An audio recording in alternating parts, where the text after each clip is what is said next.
All right, so we're going to react to this Howie Mandel Does Stuff clip. It's from the episode titled Jeff Dye Breaks Silence About Marc Maron Feud. Let's hear. People are, in fact, you were supposed to be here a while back because we wanted to get the scoop on, Marc Maron was here. Oh, yeah. Yeah, Marc Maron. Yeah, you see, Howie's a little bit of a snake. Huh? Kind of a gross creature. To even say that, right? To even say, hey, we had Marc Maron on and we wanted to be the first to get the scoop. Like, that's some, like, Tony Hinchcliffe, like, evil villain type of shit. I don't like it. Marc Maron was here, and Marc Maron is getting a lot of kickback for his views. That's how it goes. Which aren't positive. I thought it was funny that you asked him, you said, like, you've had prop. Well, Jeff, as somebody who doesn't like Marc Maron, I find it funny that you like to watch everything he does. With comedians. I think that's how you phrased it. Yeah. And then he, instead of going through the library of comics that he's had problems with, immediately he goes, I don't think so. I mean, there was this one guy talking shit, Jeff Dye. Well, yeah, Jeff, that's because he could bring up somebody like you, and it doesn't matter. It doesn't move the needle one way or the other. People don't hate Marc because he said something about you. They don't like him more because he said something about you. Most people don't know who you are. If it wasn't for this little rift between you and Marc Maron and your random appearances on these podcasts, people wouldn't know you even did fucking comedy, guy. Let's be honest. I mean, I heard about this guy back in the years of, like, you know, when Chad Daniels was still a thing. Guys like this were getting popular. It's like, oh, a guy who just wears a V-neck and trims his beard just right. He's out there telling these hilarious jokes. It's like, no, he isn't, man. And he's the type of guy who's going to sit here and say that people don't think that he's talented because he's good looking. Hey, man, be funny. Nobody gives a shit what you look like, okay? You're just not funny. I was like, what are you, we're starting at me? Like, you had a whole podcast dedicated. Like, WTF was originally supposed to be him going like, hey, you know, how have I wronged you? Like, let's work through it, bud. Like, kind of making amends. Yeah, but how does he know? What, are you friends with him, Jeff Dye? But he didn't think of any of those scenarios. He immediately went to a guy that he didn't even know the name of, allegedly, until like a week ago. A week before it. I think that's because, and one of the reasons he brought that up, did he post or did you post on Instagram? You ran into him in the hall at the Comedy Store in the back. I posted that we buried it. That things were good. Yeah, right. Yeah. So, and that's what. Again, he's the type of guy who would post some shit like that just because he's so irrelevant. He's like, well, I have to at least let my audience know that I'm friends with this guy. Like, he knows who I am. That should validate me. And it's like nobody knows a single Jeff Dye joke, Jeff Dye special, Jeff Dye anything. The man has went through fucking 8 podcasts that have been completely unsuccessful, and no matter when he shows up on anybody else's show, whether it's Legion of Skanks or Kill Tony, it doesn't move the needle. What fascinated me, sure. that's what I brought. That's the story we should be telling. But I didn't know there was a fight, so I just saw, and the way you posted it, you said you were bearing the hatchet, and I think I was trying to insinuate what was the hatchet. Oh yeah. So maybe he knew you were talking about that. I didn't tell him that, but that was the thing. Oh, yeah. This is before. Again, Howie is just a little snake, man. He's just a little guy that likes to. He's a weasel. You know what I mean? Just a guy stirring up shit. Even though he's not going to be willing to accept the drama if it comes to him, because this is the type of comedian that sits in an ivory tower while still trying to pretend like he's one of the people. He's doing the Comedy Store. He's doing the clubs and shit. It's like, buddy, you're so far past what we do that your opinion and you getting involved in this shit is just gross. It's not interesting. You don't look cool. You look like an asshole. Because really, it's not like his, you know what I mean? Like, he's like the big brother that's getting the 2 little brothers to fight. Oh, man, you should have heard what he said about it. Like, come on, bro. Grow up. You know, he was promoting his special, and you know. Now he's just going after everyone. It's crazy. Austin and all those, all those I other don't know people. why he'd choose to do that. I thought that was a good story and a true story is that, like, I also took a lot of responsibility in that post and just in my own life. Where it was like, I was aware that any problem I had with Mark, he didn't care about, and it had nothing to do with me and probably wasn't personal, and it was my shit.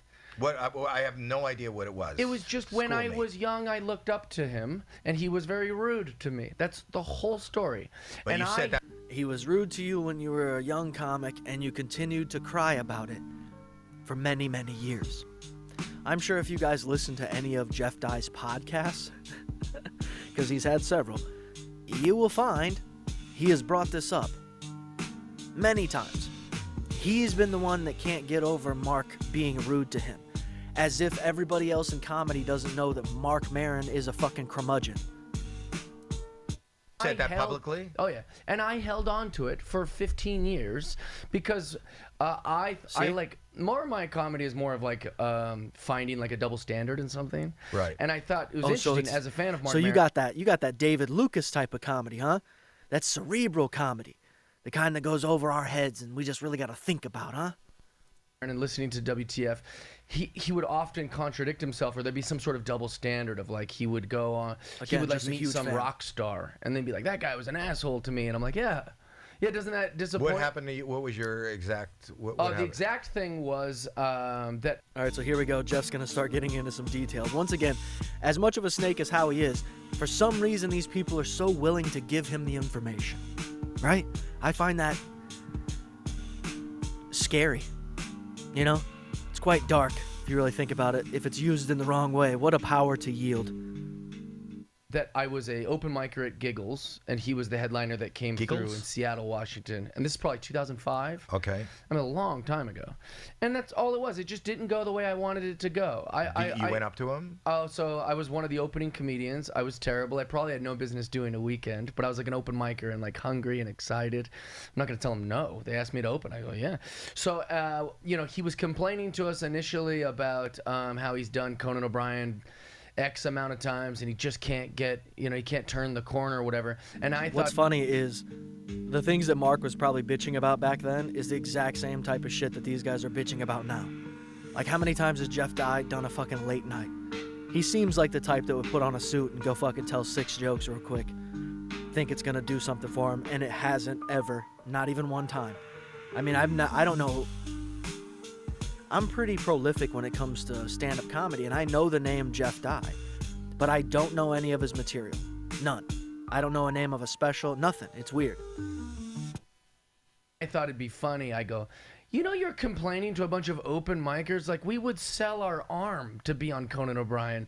And, like, he didn't like that. So I was like, all right, strike How one. do you know he didn't like that? What did he said, like, a mean thing back to me. Like, I can't recall the exact words, but he's, like, snapped at me. You think he was just trying to be funny and maybe you're misinterpreting? Maybe. Yeah, I was a you're dumb a sensitive kid. dumbass. Yeah, possibly, sure. But it wasn't, Look, man, I get it. Guys like this, the athlete, the 6'4" guy who tries to get into comedy because he was funny the whole time. All of his high school career, his playing baseball and shit, he was the funny guy. That's because you were the worst athlete. So you had to lean on being the funny athlete. That doesn't transition or translate into an actual stand-up comedian.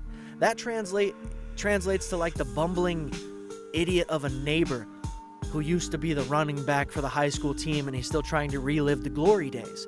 Could you play that character on a sitcom and it be funny and believable? Fuck yeah. Okay? But are you going to be able to play the stand-up comedian who people are going to sit there and be like, oh, his life was hard?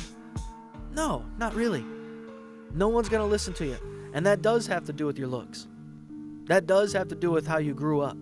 Where's the struggle, man? Everybody sees you and they're like, oh, this 6'4" handsome guy that was obviously on baseball team. You know what I mean? He was an athlete for sure, had all the friends, had all the girls when he was in school. Yeah, he might have been funny, but you're funny only amongst that group of people for that amount of time. It doesn't translate. It never has, man. It never has. Let's hear a little bit more. It wasn't misconstrued as him being nice. You know, it was Right. very him snapping at me. Right. Either whether But I that's missed his thing. Yeah, and he's a grump, and you know, Yeah. I get it.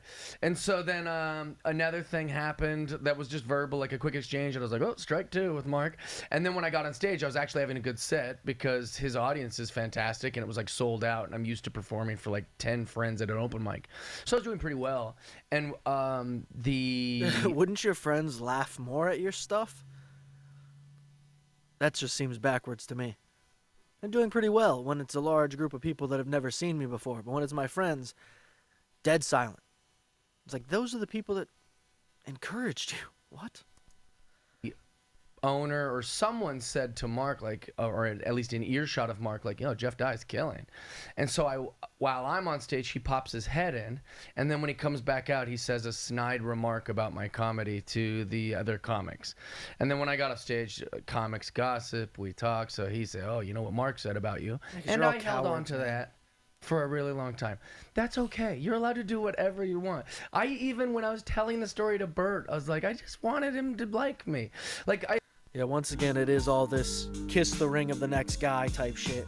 At this point, if you're Jeff Dye and you really want to move the needle, you want people to give a shit and actually think that you're funny, here's what you do. Don't backpedal.